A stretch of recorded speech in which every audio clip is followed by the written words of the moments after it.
নবী মদিনায় আসার ঠিক 1000 বছর আগে হজের মৌসুমে খানায়ে কাবার গিলাফ চেঞ্জ করার দায়িত্ব পড়েছে ইয়ামান সরকারের কাছে। কার সরকারের কাছে?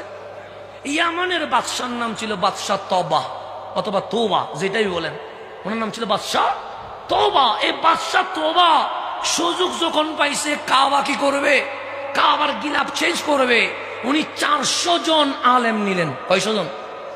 এরপর এমপি নিলেন, মন্ত্রী নিলেন, মেয়র নিলেন। এরপর ঘোষণা করলেন ইয়ামানবাসী এই বছর যেহেতু খানায়ে কাবার গিলাফ আমরাই চেঞ্জ করব, এই বছর ইয়ামানের জনগণের জন্য হজ করা আমার পক্ষ থেকে ফ্রি ঘোষণা করা হলো। এটা ঈদের দিন হয়ে গেছে। এখন 400 জন আলেম, কয়শো জন?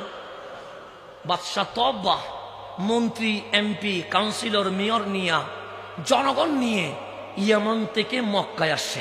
কোথায় আসছে? মক্কায় এসে খানায়ে কাবা থেকে পুরান গিলাফ কি করছে? সরাইছে। জমজমের পানি দিয়ে কাবা ধৌত করেছে, ইয়ামানের সুন্দর গিলাফ ছড়িয়ে দিয়েছে। লাব্বাইক আল্লাহুম্মা লাব্বাইক বলে হজ শেষ করেছে। সকল কার্যক্রম যখন শেষ, বাদশাহ তওবা বললেন আলহামদুলিল্লাহ, এই বছর আমাদের দায়িত্ব ছিল কাবার গিলাফ কি করা, চেঞ্জ করা, আমরা করলাম, আল্লাহ আমাদের তৌফিক দিয়েছে, চলো আমরা চলে যাই। সবাই কেউ ঘোড়ায়, কেউ গাধায়, কেউ হাতিতে, কেউ কচ্ছরে, এভাবে করে উঠে গেছে, রওনা হয়েছে। মক্কা থেকে কোথায় যাবে?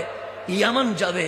এখন মক্কা থেকে ইয়ামান যাওয়ার পথে পানির কোনো ব্যবস্থা আছে কি? মরুভূমি।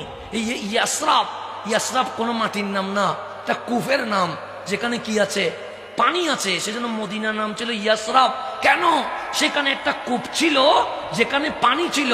তো মক্কা থেকে যখন ইয়ামানের দিকে রওনা হয়েছে, ওই ইয়াসরাব নামক কূপের সামনে যখন আসছে, বাদশাহ তওবা বলছে ইয়াসরাব থেকে ইয়ামান আর কোনো পানি নাই, এই কূপেই পানি আছে।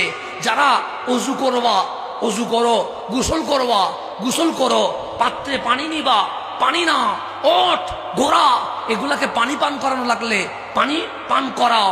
সবাই যাত্রা বিরতি করলেন। যেমন চট্টগ্রাম টু যাত্রাবাড়ি আসতে গেলে আমরা কুমিল্লায় কি করি? যাত্রা বিরতি করি না। এখন মক্কা থেকে ইয়ামানে যাচ্ছে, ইয়াসরাব নামক কূপের জায়গায় যাত্রা কি হলো? বিরতি হলো। যারা ওযু করার ওযু করছে, যারা গোসল করার গোসল করছে, যারা পানি পান করার পানি পান করছে, যারা পানি জমা করার তারা জমা করছে, যারা সাওয়ারি পশুকে পানি পান করানোর পান করাইছে, সমস্ত কাজ যখন শেষ